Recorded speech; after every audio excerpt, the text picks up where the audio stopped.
Jiang Yinyan's tone was playfully ambiguous. Yinyan said coldly, "Young Master Yin, I agreed to stay by your side for a year, but I'm not being kept by you 24 hours a day, am I? You have no right to control my time or interfere with my freedom." There was silence on the other end of the phone. Yunyan's breathing quickened slightly. In front of Jiang Yinyan, she was all bark and no bite. Even though she had already stabbed him, she still didn't have the courage to flaunt herself in front of him. He was too unpredictable. After a moment, Jiang Yinyan spoke, "Keeping you?" His tone was still playfully ambiguous, but sounded deeper. Yunyan shivered and quickly changed the subject. "Does young Master Yin have something to say with this call? Can I call if there's nothing?" Yunyan. She felt a throbbing headache. "Don't you sleep?" "Indeed, I can't sleep." Jiang Yinyan chuckled. "Otherwise, why don't you come over and keep me company?" Yunyan felt her scalp tingle. "I'm very tired." Jiang Yinyan surprisingly didn't force her, just let out a soft laugh. Yunyan thought it was absurd for him to call her late at night because he couldn't sleep. Taking a deep breath, she said to Jiang Yinyan, "If there's nothing else, I'm hanging up." "Try hanging up," Jiang Yinyan said faintly. "If you dare to hang up, I'd dare to have old Lu pick you up and take you to the hospital." Yunyan's breath hitched. "Yunyan," Jiang Yinyan said leisurely, "my body recovers quite quickly." Yunyan immediately understood his meaning. Her face suddenly flushed, her heart pounding uneasily. She clenched her phone. "Then tell me the real reason." Jiang Yinyan pondered for a moment before speaking. "There are two things I called you about. The first is to come to the hospital tomorrow." Yunyan's heart almost leaped out of her chest. I have something tomorrow. It's to pick me up from the hospital." Jiang Yinyan interrupted her concerns. Yunyan was stunned. Then she heard his deep, low chuckle. "Of course, if you're hungry, I can feed you once. It's not like we haven't done it in the hospital before." Yunyan found these words scorching her ears. She cleared her throat. "Isn't old Lu there? Handling discharge doesn't require that many people, does it?"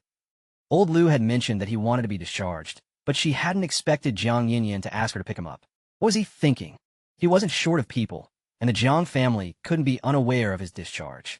What if she ran into someone from the Jiang family, or met Miss Moira? She couldn't use the excuse of breaking off the engagement anymore, could she? Jiang Yinyan, however, said, "If I say it's necessary, then it's necessary." One sentence shut down all of Yunyan's excuses. Yunyan said exasperatedly, "What if we run into someone from the Jiang family? Or meet Miss Moira? We can't use the excuse of breaking off the engagement anymore, can we?" "We won't run into them," Jiang Yinyan said dismissively. Then, there was no more to say. Yunyan was on the verge of tears. He said they wouldn't run into them, and they wouldn't.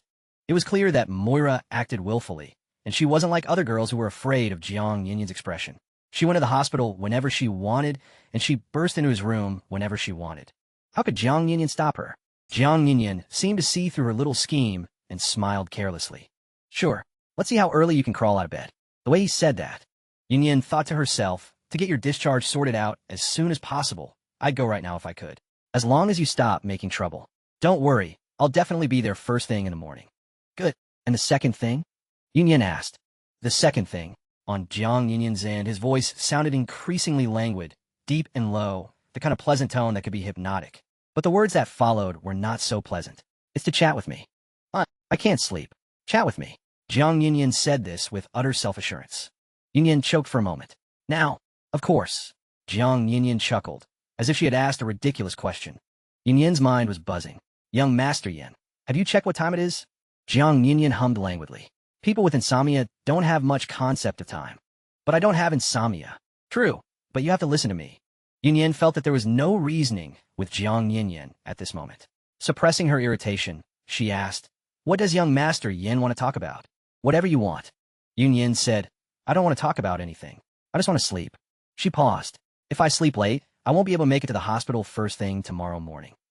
"Coming to the hospital first thing was your idea? As far as I'm concerned, you can come whenever." Jiang Yinyan said this naturally.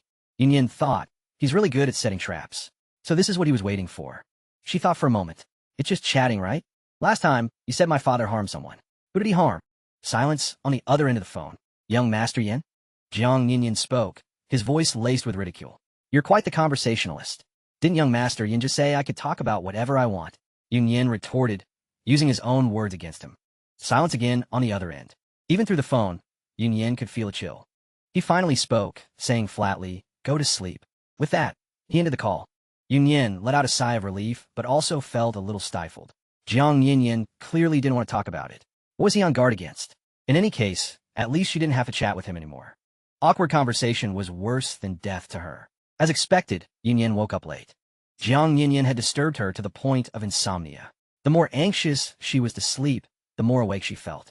In the end, she sat up in bed in frustration and grabbed her hair, feeling unbelievably agitated. This made her resent Jiang Yinyan even more. Why did he have to call her for no reason? And if you're going to call, at least say something useful. Yunyan told herself she had to get to the hospital before 8 a.m. At 8 o'clock sharp, she would be the first one standing at the billing counter to handle the discharge, right? And she had to drag old Lou along, the one paying. Later, she decided that since she couldn't sleep, she wouldn't sleep at all. She would just stay awake until dawn. The worst that could happen was she'd catch up on sleep after coming back from the hospital. Unexpectedly, she drifted off into a daze later on. When she opened her eyes again, it was almost noon. Yinyan felt like dying or spontaneously combusting on the spot. Fighting back a wave of mental collapse, she quickly washed up. When she left the house, her mood was as grim as if she were visiting a grave. While on the phone, Jiang Yinyan noticed the door to his room crack open slightly. He glanced over. This kind of behavior was definitely not old Lou. Sure enough, half a face squeezed in furtively. Their eyes met from across the room. But the other person's gaze quickly darted away, looking left and right. Jiang Yinyan leaned leisurely against the window, watching the performance from the person at the door while continuing his phone call. Yunyan's appearance at the hospital at this time was a complete gamble. After forcing herself to wash up amidst feelings of grief and indignation, she had carefully calculated her options. She had already missed the optimal time window. The next best option was around noon, which was a relatively safe period. That was because Jiang Yinyan detested being disturbed during his meals, so no one would be so tactless as to visit him in the middle of the day. But after noon, all bets were off. So, Yunyan rushed to get to the hospital before his lunch. Fortunately, private hospitals weren't so restrictive about discharge times. Still, it was better to be safe than sorry. Yunyan had covered herself from head to toe. A full-body sun protective suit, a sun hat with an attached face veil, and even her exposed eyes were hidden behind sunglasses. That was why after her eyes met Jiang Yinyan's, she brazenly looked away again. He couldn't see her eyes anyway. Her main goal was to check if anyone else was in the room. It seemed to be just Jiang Yinyan. No sign of old Lou either. Jiang Yinyan didn't hang up the phone. He raised a hand toward the door. "You there, ghost, come in." So Yunyan came in, unhurriedly. After entering, she tiptoed, first looking around, then walking to the bedroom to peek her head in. Confirming no one was there, she finally breathed a sigh of relief. Returning to the sitting area, she didn't sit down. Yunyan asked, "What's the procedure? Do I go handle the discharge directly?" "What's the rush? Aren't you in a hurry to be discharged?" Yunyan countered. "You don't have to pack your things, do you?" Jiang Yinyan looked her over, amused. "No." He gestured up and down with his hand. "Isn't it stuffy dressed like that?" Not stuffy at all. Whether it was stuffy or not was no longer important. What mattered was the sense of security. If anything went wrong, it would be easier for her to turn and run without her real face being seen, so the loss of face wouldn't be so complete. Jiang Yinyan asked, "Are you that afraid of being seen? Is young Master Yin not afraid?" Yunyan felt his question was redundant. Jiang Yinyan sat back on the sofa. "What is there to be afraid of?" Yunyan thought, "You're not afraid, but I am. If something happened, you could extricate yourself cleanly, but what about me?" In these situations, the woman always suffers the most. She would be the one pointed at by 1,000 fingers, the one described as a scheming seductress. "I'm going to handle the discharge." Yunyan wanted to get it over with quickly. "Where's old Lou?" "Why are you looking for old Lou?" Yunyan said it was nothing, then asked Jiang Yinyan, "The Jiang family has shares invested in this hospital, right? Do you even need to go through the discharge procedures?" Jiang Yinyan smiled. "Of course. Business is business." Yunyan said, "Oh," and then asked him, "Are we using insurance or paying cash?" The patients here basically all used high-end medical insurance. Jiang Yinyan said, "Insurance. Just let the nurses station know, and the nurses will help handle the rest." Yunyan stared at him, her lips pressed tightly together. If all it took was a word to the nurses station, then why did he need her to come? Was he bored? Just toying with her for fun? Jiang Yinyan offered a reasonable suggestion. "Why don't you take off your sunglasses?" Yunyan didn't. She brazenly expressed her anger from behind the layer of lenses. In less than 10 minutes, the discharge procedure was complete. Yunyan was furious. A matter of a few minutes had cost her a night's sleep. Old Lou wasn't there, and Jiang Yinyan hadn't called any other bodyguards. He said to Yunyan, "Take me home." For a moment, Yunyan thought she had misheard. After a long pause, she let out a huh.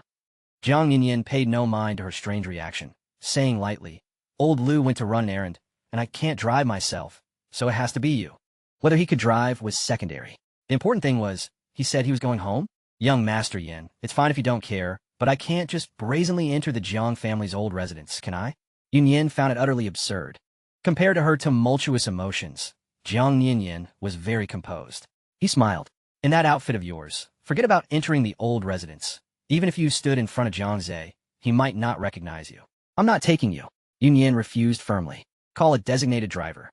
Jiang Yin leaned back on the sofa, his gaze burning as he stared at her. Seeing him like this, Yun Yin felt a wave of anxiety. She said, in any case, I will not go to the Jiang residence. He stared at her for a long time before suddenly asking, are you avoiding it like this because the engagement hasn't been completely broken off? What else? What if the engagement is completely broken off? Jiang Yin asked. Yun Yin froze. Jiang Yin asked her, word by word, what if you have absolutely no relationship with Jiang Zhe anymore? Yun Yin pressed her lips together. After a long while, she said, even then, I can't go to the Jiang residence. Why? Yun Yin found it laughable and stared at him. In what capacity would I go to the Jiang residence? As the woman who warms your bed? Would you introduce me to the Jiang family like that? Or would you just tell your family that the former young lady of the Yu family has now become your plaything?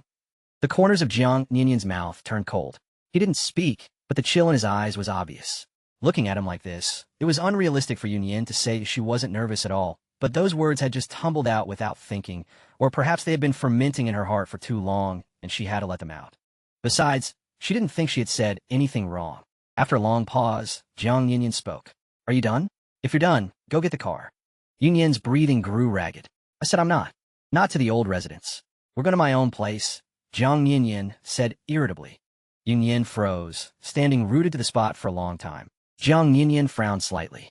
Didn't you hear me? I heard you, but... Yun Yin questioned. To your place? Not a hotel. Didn't he have a suite booked at a hotel year-round? She had also heard old Lou insinuate that young Master Yin didn't like staying at home and spent most of his time at a hotel. Jiang Yin looked at her, almost losing his patience. Why would I go back to a hotel? I'm injured. Is there a problem with wanting to go home? Well, no problem. Nothing wrong with that. It's just, I didn't expect you to go home, Yun Yin said honestly. Hearing this, Jiang Yin's expression turned mischievous. Or do you want to go back to the hotel? I can satisfy that request too. I didn't mean that. Yun Yin quickly explained. Going home is great. You're right. When a person is injured, home is a safe harbor. Jiang Yin scoffed, but didn't say anything more. But I don't know where you live. Jiang Yin, still patient, said, there's GPS. And if that fails, there's still me. Xiaomin also slept until the sun was high in the sky, and would have slept longer if not for the buzzing of her phone. She groggily reached for the phone on her nightstand and answered. It was her assistant. She listened with her eyes closed. She had drunk too much last night and still felt dizzy when she opened her eyes. Her assistant talked on one end while she listened on hers, occasionally humming in acknowledgement.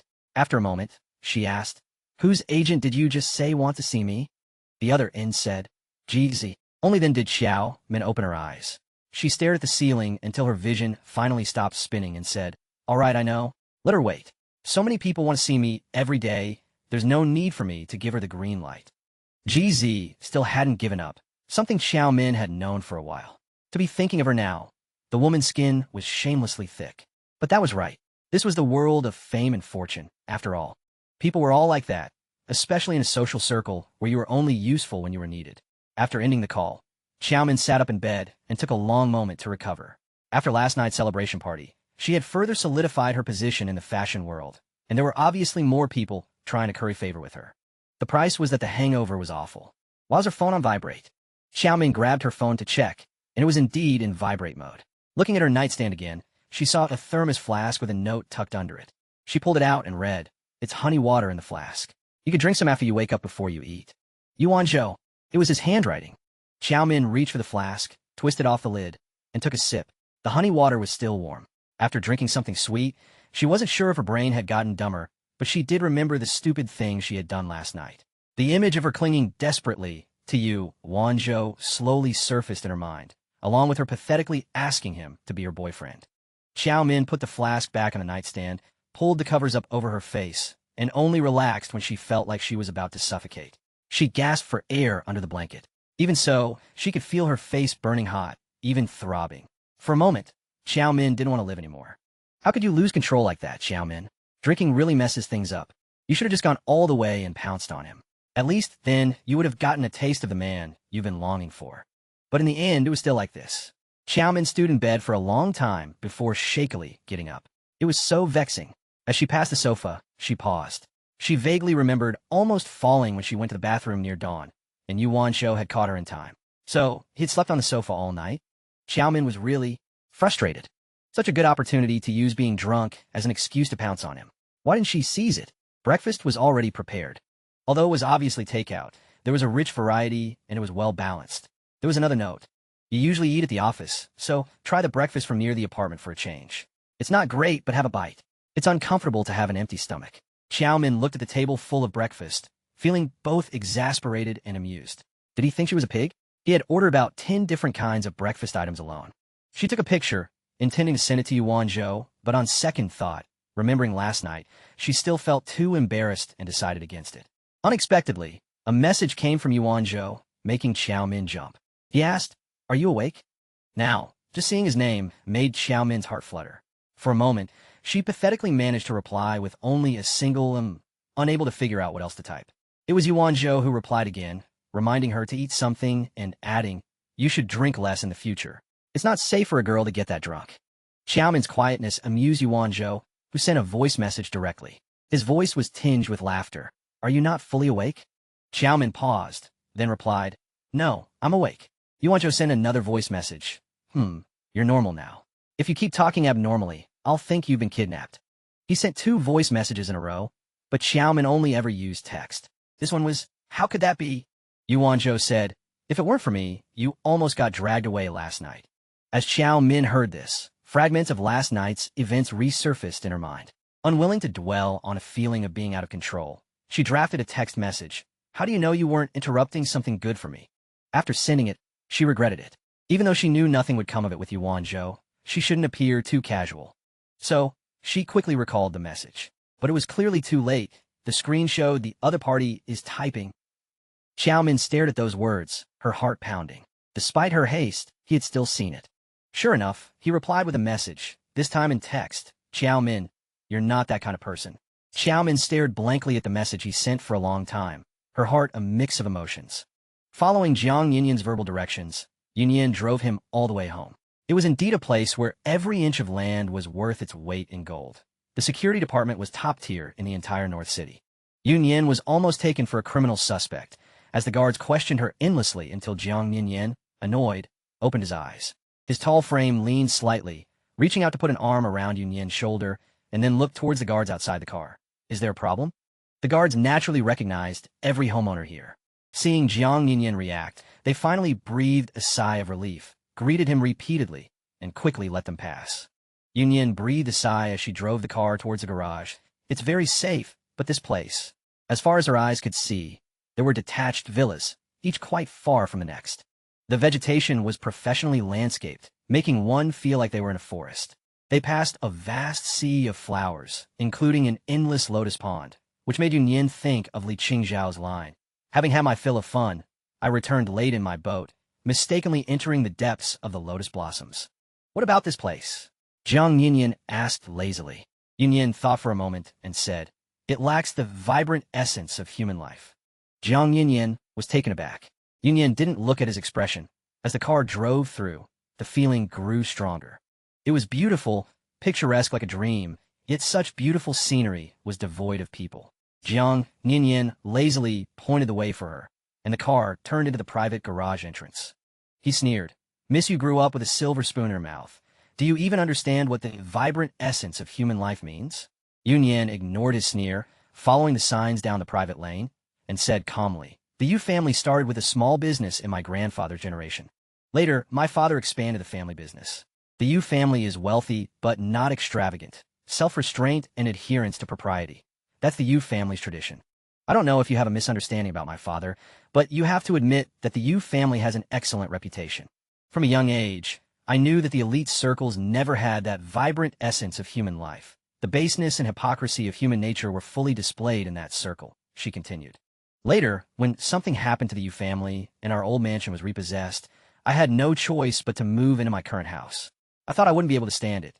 That neighborhood is so noisy, with office workers rushing about early in the morning, old folks chatting away in the evening, and school children playing on the exercise equipment and playground. But strangely, I really liked it there, and my heart could find an unusual peace.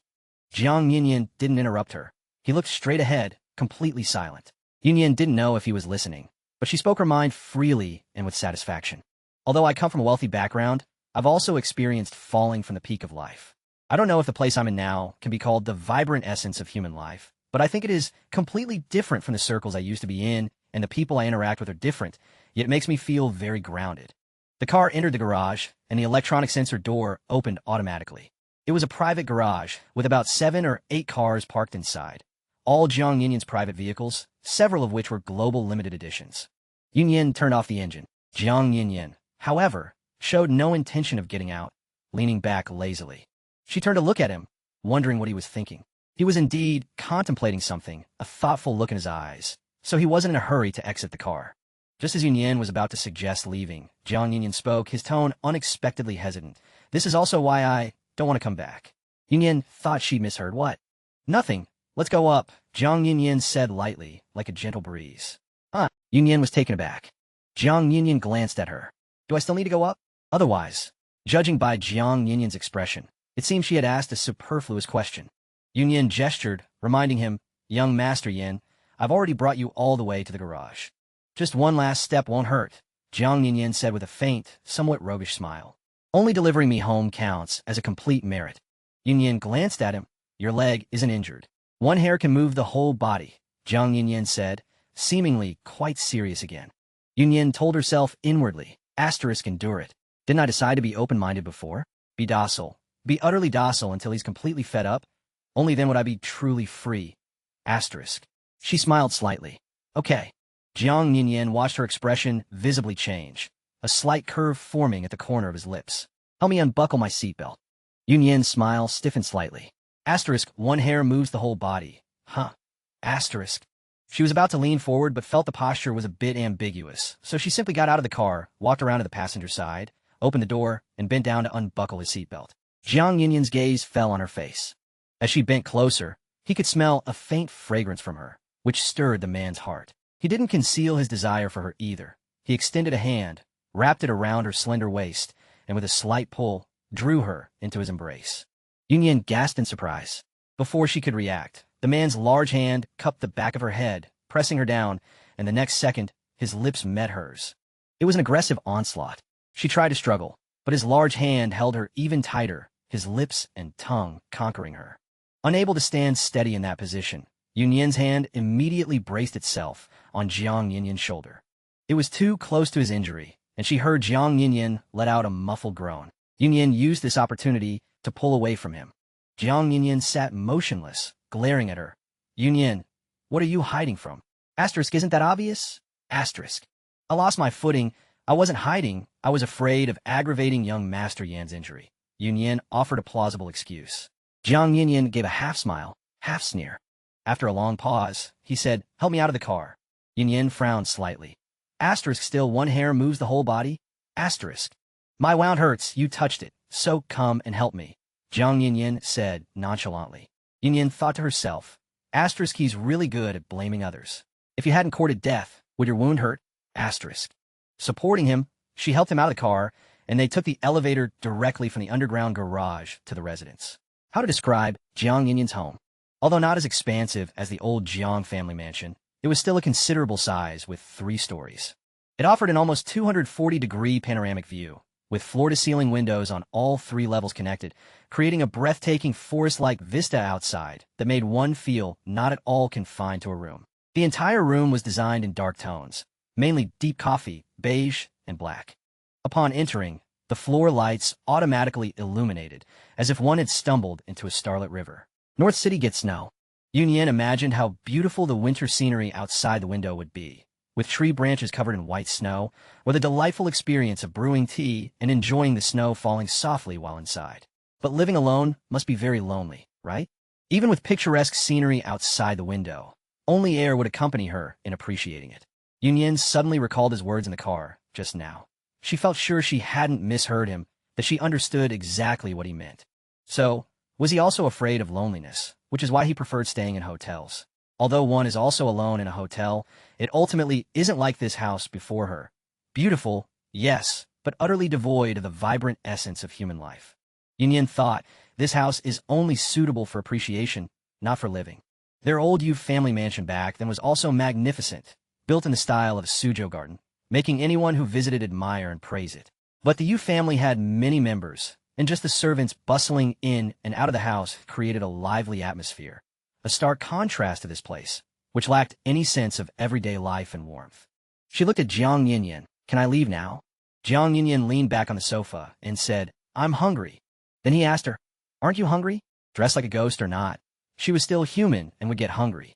Fortunately, she had taken off all her gear in the car. Now only her long sun-protective jacket was fluttering. Otherwise, she really would look like a ghost wandering in the vast room. Yunyin was hungry, but she stayed stubborn. I ate late this morning. Jiang Yinyan stared at her face and smiled. Did you wake up very early today? Enough to have breakfast? Yunyin pursed her lips and said nothing. She knew she had dark circles from staying up all night, but so what?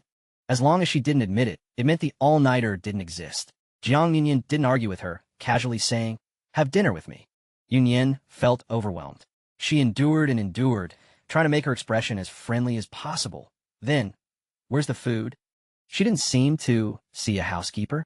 A faint uneasiness stirred within her. Sure enough, Jiang Yinyan's next words confirmed her bad premonition. The house only has a cleaning service that comes regularly. No live-in housekeeper, so there's no cooked food. Jiang Yinyan told her quite seriously.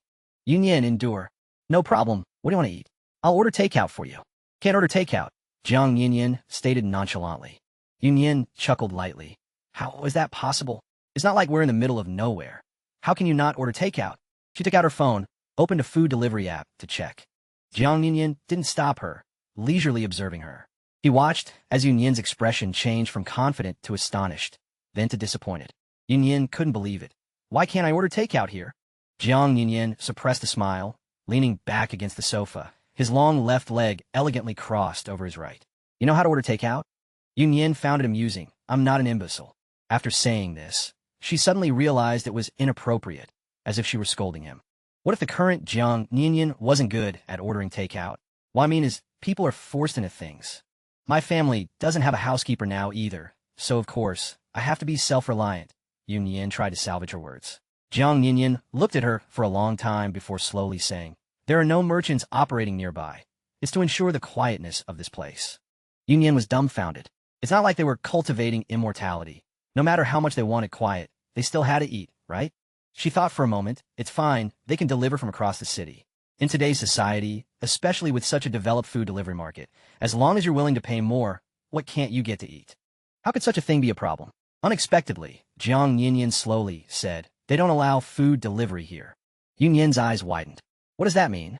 Jiang Yinyan said unhurriedly, you should know the identities of the people living here. Not only is the security system strict, but they also absolutely protect the owner's privacy. Yinyan thought about it and realized he was right. If he could live here, then his distant neighbors must also have prominent identities. It was indeed impossible to let just anyone casually enter. For a moment, she was utterly discouraged. Then what do we do? I can't conjure food out of thin air for you, can I? Or we could go out to eat. Couldn't he have eaten at the hospital before coming home? She thought to herself. It was also her fault. She had rashly brought him back without asking clearly. The key was that she hadn't expected Jiang Yinyan to ask her to come inside. She had been planning to drop him off and leave immediately. Jiang Yinyan slightly raised his chin, gesturing towards the kitchen. There should be ingredients in the fridge. Huh, Yinyan wanted to laugh. Asterisk what? Does he want me to cook? Besides, he's someone who doesn't come home often. Would anything in the fridge still be edible? Asterisk. I don't know how to cook. Yinyan felt strange. Or we could call old Lu. Jiang Yinyan feigned incomprehension. Why call him? He's even worse at cooking. He can surely get in, right? Ask him to bring food. Yinyan offered a reasonable suggestion. However, Jiang Yinyan cut off her idea. Old Lu has an urgent matter to attend to. He can't bother with me. Other bodyguards, Yinyan quickly thought. Jiang Yinyan smiled. Apart from old Lu, none of my personal bodyguards know about this place. Yunyin. All right, I give up. Yunyin. Jiang Yinyan leaned back even more relaxed, saying shamelessly, I'm a patient, and I was stabbed by you. I'm very weak now and need to eat something fresh and hot. He talks as if he's so pitiful, but why he was stabbed isn't clear. But Yunyin also realized that if she didn't cook for him, she probably wouldn't be able to leave. Annoyed, she asked him what ingredients were in the fridge, and Jiang Yinyan's reply was infuriating. I don't know, go check. Yun Yin suppressed her anger and eventually found the kitchen. She opened the fridge and was astonished.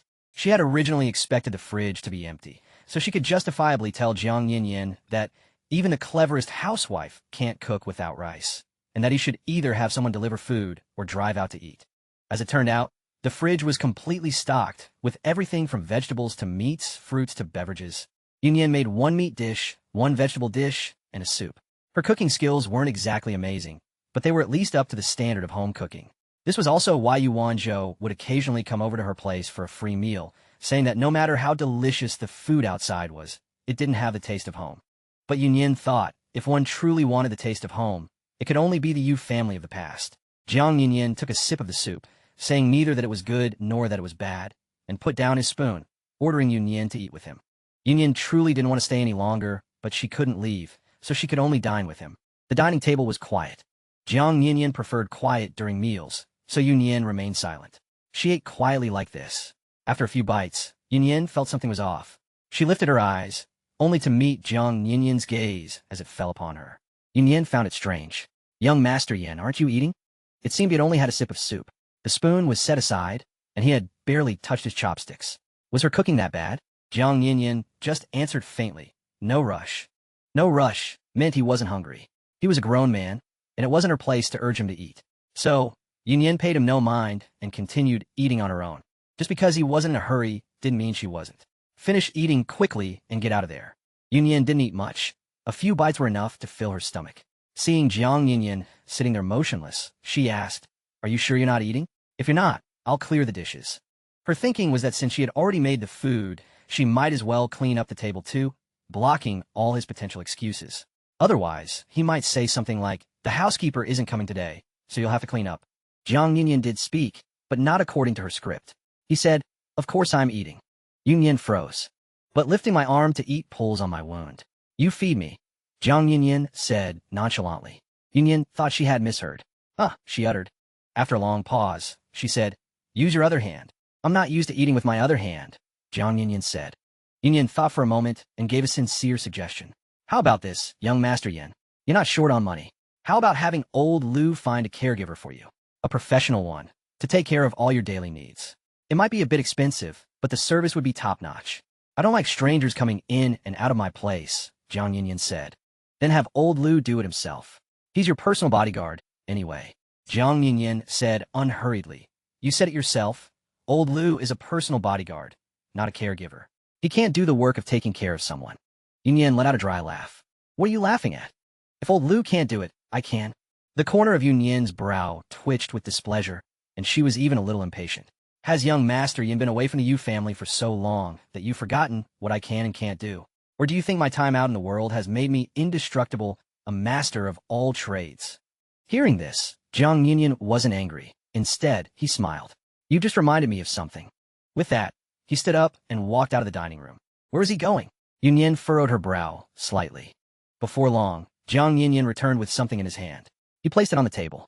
Yun Yin took a closer look. It was a bank card. She understood immediately. Huh.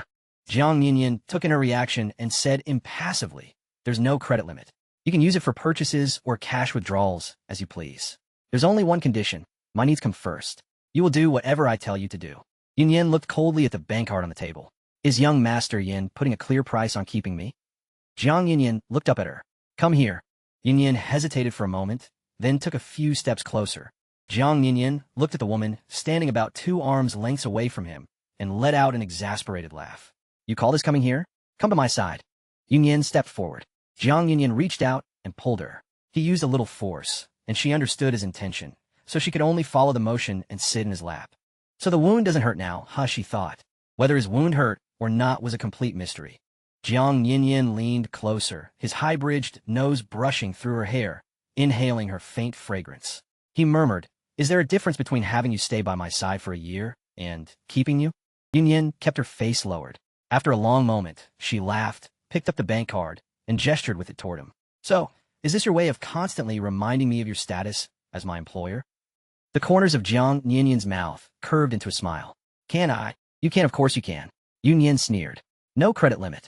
Young Master Yin is truly generous. Jiang Yinyan deliberately ignored the sarcasm in her eyes. He wrapped an arm around her slender waist, taking the opportunity to pull her closer. The card is yours.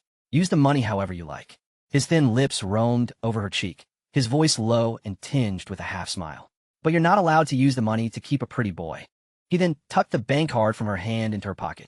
Yinyan said, I can barely support myself. Do I have the energy to keep a pretty boy?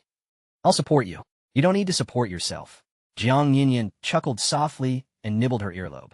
You just have to be good and listen to me. The man's breathing deepened noticeably. Yinyan's back stiffened. She immediately said, Haven't you eaten, young Master Yin? I'll feed you. Seeing Jiang Yinyan looking at her with a smile, a nascent desire hiding in his eyes, she quickly clarified, Feed you food. Jiang Yinyan seemed amused and didn't continue to tease her. All right. She tried to get up, but the man showed no sign of letting go. How am I supposed to feed you? This is too inconvenient. Yinyan felt extremely uncomfortable sitting on his lap. The fabric of their clothes was quite thin, so she could clearly feel the man's firm thigh. And with his brazenly awakening desire, her leg was being painfully pressed again. Just feed me like this. Jiang Yinyan leaned close to her, his laugh low. Don't even think about leaving until I'm full. The words were laden with innuendo, making Yinyan's heart start to pound wildly again. She deliberately ignored his suggestive comment. First, she ladled a small bowl of soup and picked up the spoon to feed him. He drank it, his eyes on her the entire time. After he finished the half bowl of soup, Jiang Yinyan said, It's so much better when you're gentle and obedient like this. That's right, Yinyan thought. In his eyes, I'm always unwilling, always emotional, so he wants me to be compliant. She warned herself again. She must restrain her emotions, act as gentle as water, and if necessary, use her looks to her advantage. Give him whatever he wants, give it to him until he gets sick of it. Setting down the soup bowl, Yinyan wrapped her arms gently around his neck, her tone softening. You're the one paying the money. You're the employer. Of course, I have to serve you well. Her proactive move made Jiang Yinyan's eyes go slack with surprise for a moment, but he quickly recovered. He smiled. Serve me well? Then you'll have to think of a way. His lips brushed against her ear, his warm breath tickling its way inside. The man almost whispered, You know me. I have a big appetite. Jiang Yinyan wasn't intentionally flirting. Even if his voice was low, even if he was just stating a fact, his presence and the restrained wildness about him were enough to make a woman lose control. Yinyan never denied this point. He was a brute in his daily life and a beast in bed. This time, she didn't shy away from his presence. She smiled faintly. If you have a big appetite, then you should eat more. She gave him a gentle push and twisted her body with supple grace. Perhaps it was the woman's unexpected charm that stunned Jiang Yinyan for a moment. In any case, she successfully escaped. She served some rice, portioned out the dishes onto the plate in front of him, then leaned her lower back against the dining table, held the spoon to his lips, and fed him. Jiang Yinyan didn't do anything to her either, simply opening his mouth to eat. After a few mouthfuls of food, he scoffed, I once fed you like this, too. Is this you pay me back now? This time, it was Yinyan's turn to be startled. His reminder made her remember it all at once. It was at an age when she was spoiled like a little princess, treasured in everyone's palms. Although Yinyan at the time wasn't as domineering and willful as other wealthy young ladies, she was, after all, used to being coaxed and coddled, so she had a bit of a temper. That year, she still had a bit of baby fat. At first, she didn't care when everyone praised her for being cute, but one day after coming home from school, she decided to go on a diet. It was because female classmates at school were gossiping about her behind her back. Is that the young lady of the U family? She's so chubby, it's kind of funny. Another girl giggled. Fat is fat. What do you mean chubby? You really know how to put things nicely. She was in the bloom of her youth, and they were all at a top international school. Most of the children who studied there were from the same social circle. Yinyan knew the two girls who were talking about her. One was the daughter of a CEO of a listed company, and the other was the child of a celebrity. At first, although Yinyan was unhappy, she didn't show it. But unexpectedly, the CEO's daughter became more and more arrogant, her tone dripping with disdain. I heard she was threatened by thugs. That's why she transferred schools. Who knows if she has psychological problems? The celebrity's daughter said, I heard from my mom that people can have after effects from a big scare, and the after effects might not show up until much later. So that's why she's fat, the rich girl sneered. The celebrity's daughter also laughed, doubling over. Probably got fat from depression. Then she added, I don't know what those boys are thinking. You're so much prettier than her, but they all insist she's the pretty one. This celebrity's daughter knew how to stir up conflict. Sure enough, the rich girl became even more upset, which was the real reason she had always disliked Yinyan. But this time, Yinyan didn't hide. She stepped out and blocked their path. The rich girl was already in a bad mood, and seeing Yunyin blocking her way made her furious, and she spewed vicious words. Yunyin didn't get into a verbal argument with them. She lunged forward and started fighting. The battle was quite brutal. After all, it was 2 against 1, but Yunyin had a vicious streak. She left the other 2 with bruised and swollen faces, though she didn't get off easy either. Her braids were pulled askew, her lip was swollen, and her clothes were filthy. Although Yan was Yunyin's bodyguard at the time, the school had a rule that outsiders were not allowed to enter the classrooms and disturb the students. So by the time Yan arrived, the 3 of them were already in a full-blown brawl. Because of this incident, Yu Yuan simply enrolled Yan in the school as well, so he could both study and protect Yunyin. After learning the truth, Yu Yuan, his heart aching for his beloved daughter, furiously halted 2 of his ongoing projects, which happened to be related to those 2 families. Seeing the situation turn sour, the 2 families came to apologize that very night. Although the matter was over, it left a shadow in Yunyin's heart. She refused to eat, no matter what, making Mrs. Yu frantic with worry. The butler was also at his wit's end. Having watched Yunyin grow up, he loved her like his own child. He ordered the chefs to make all sorts of dishes, but Yunyin wouldn't touch a thing. Just when everyone was out of ideas, Yin made a bowl of congee. It was called congee, but there wasn't much rice in it. It was quite thin, with wild vegetables and minced beef. Everyone in the Yu household shook their heads when they saw it. The congee looked and smelled completely unappetizing. Would the young miss even eat it? Yin didn't explain. He just carried the bowl into Yunyin's room. He said to her, "First of all, you're not fat at all. Second, if you really want to lose weight, you can't just stop eating. Otherwise, you could develop an eating disorder, which would be very troublesome." Yunyin frowned at the bowl in his hand and said, "Take it away. Take it away. I don't want to eat it." Yin didn't grant her wish. "I have a way to make you strong and thin." Strong? Yunyin was confused. Yin asked her, "You don't want to get hurt the next time you get into a fight, do you?" Of course not. She wanted to beat them until their noses bled. "So you have to eat. But if you eat healthy, you won't get fat," Yin said softly. "This congee has very little rice, so it's low carb. It has a lot of beef, which is rich in protein, and the wild vegetables have vitamins and fiber. Eating this won't be a burden on your weight." Yunyin hesitated. "Even if you diet until you're rail thin, the weight will just bounce back. And once it does, it'll be out of control. You'll look terrible then." Yin's words hit their mark. She decided to eat. But her mouth hurt, and seeing her own swollen lips made the beauty-conscious Yunyin's morale collapse. The desire to eat, which had just sparked, was gone again. Yin wasn't worried. He said, "It's okay. I'll feed you." Just like that, Yin fed Yunyin the congee, 1 spoonful at a time. He used a small silver spoon, which made it easy for her to eat by just slightly opening her mouth. Although the spoon was small and the process was slow, she finished the entire bowl of congee. The entire Yu household, including Yu Yuan, was peeking through the crack in the door. When they saw Yunyin obediently finish the bowl, they were so moved they nearly cried. Yin said, "Miss, you are very lucky. You have so many people who care about you, so you must love yourself even more."